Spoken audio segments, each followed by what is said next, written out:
رسول اللہ صلی اللہ علیہ وآلہ وسلم نے حضرت فاطمہ رضی اللہ تعالیٰ عنہا سے بے پناہ محبت فرمائی۔ وہ آپ صلی اللہ علیہ وسلم کی لاڈلی بیٹی، دل کا سکون اور آنکھوں کا نور تھی۔ حضرت علی رضی اللہ تعالیٰ عنہ وہ خوش نصیب انسان ہیں جنہیں نبی کریم صلی اللہ علیہ وآلہ وسلم نے خود اپنی بیٹی کا شوہر چن کر دیا۔ نکاح کا یہ واقعہ اسلامی تاریخ کے انمول لمحوں میں سے ہے۔ ایک دن حضرت علی رضی اللہ تعالیٰ عنہ نے نبی کریم صلی اللہ علیہ وآلہ وسلم کے سامنے نکاح کی خواہش کا اظہار کیا۔ آپ صلی اللہ علیہ وآلہ وسلم نے سوال کیا، علی، تمہارے پاس مہر کے لیے کیا ہے؟ حضرت علی رضی اللہ تعالیٰ عنہ نے عرض کیا، میرے پاس صرف ایک ذرہ ہے۔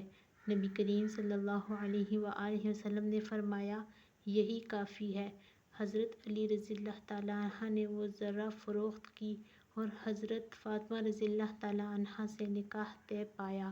رسول اللہ صلی اللہ علیہ وآلہ وسلم نے خود نکاح پڑھایا اور یہ گھرانہ اللہ کے نور سے روشن ہو گیا۔ حضرت علی رضی اللہ تعالیٰ عنہ اور حضرت فاطمہ رضی اللہ تعالیٰ عنہا کا رشتہ صرف دنیاوی نہیں تھا، بلکہ یہ ایک ایسا مقدس رشتہ تھا جس سے اسلام کی بنیادیں مضبوط ہوئیں۔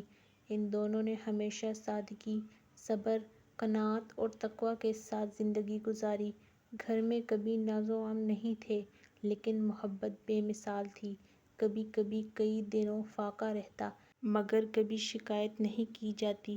حضرت علی رضی اللہ تعالیٰ عنہ راتوں کو پانی بھرتے، لکڑیاں کاٹتے اور حضرت فاطمہ رضی اللہ تعالیٰ عنہا چکی پیستی تھیں، لیکن ان دونوں کے چہروں پر اللہ کی رضا کی چمک رہتی تھی۔ اسی بابرکت نکاح سے اہل بیت کا سلسلہ شروع ہوا۔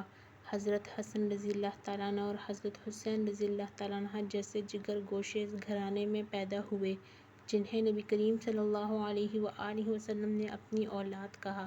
حضور صلی اللہ علیہ وسلم نے فرمایا، حسن اور حسین میری دنیا اور آخرت کے پھول ہیں۔ حضرت علی رضی اللہ تعالیٰ عنہ کو یہ شرف حاصل ہے کہ وہ نبی کریم صلی اللہ علیہ وسلم کے داماد بھی تھے اور ان کے نواسوں کے والد بھی۔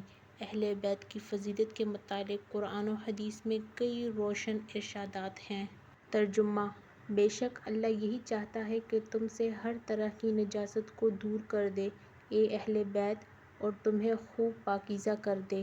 ایک دن نبی کریم صلی اللہ علیہ وآلہ وسلم نے حضرت علی رضی اللہ تعالیٰ عنہ، حضرت فاطمہ رضی اللہ تعالیٰ عنہ، حضرت حسن رضی اللہ تعالیٰ عنہ اور حضرت حسین رضی اللہ تعالیٰ عنہ کو چادر میں لے کر فرمایا، اے اللہ، یہ میرے اہل بیت ہیں، ان سے نجاست دور کر اور انہیں پاک کر دے۔ حضرت علی رضی اللہ تعالیٰ عنہ نہ صرف شجاع و عالم تھے، بلکہ وہ ایک مثالی شوہر، محبت کرنے والے والد اور اہل بیت کے مرکز بھی تھے۔ ان کی زبان سے ہمیشہ حکمت ٹپکتی، ان کی آنکھوں میں وقار اور ان کے دل میں خوف خدا ہوتا۔ ان کا گھر سادگی، تقویٰ اور نور کا نمونہ تھا۔ حضرت فاطمہ رضی اللہ تعالیٰ عنہ کا انتقال نبی کریم صلی اللہ علیہ وآلہ وسلم کے بعد ہوا اور حضرت علی رضی اللہ تعالیٰ عنہ اس صدمے سے بہت متاثر ہوئے۔ حضرت فاطمہ رضی اللہ تعالیٰ عنہ نے فرمایا تھا، علی، مجھے رات کے وقت دفن کرنا اور میرا جنازہ سادگی سے ادا کرنا۔ حضرت علی رضی اللہ تعالیٰ عنہ نے ان کی خواہش پوری کی اور قبر پر بیٹھ کر دیر تک روتے رہے۔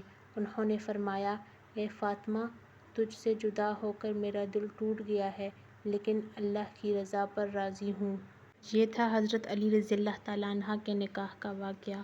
اگلے حصے میں ہم حضرت علی رضی اللہ تعالیٰ عنہ کے دور خلافت اور ان کے وفات کے بارے میں جانیں گے۔ اگر آپ کو یہ ویڈیو پسند آئی تو سبسکرائب کرنا نہ بھولیے۔ ملتے ہیں کسی اور ویڈیو میں، تب تک کے لیے اللہ حافظ۔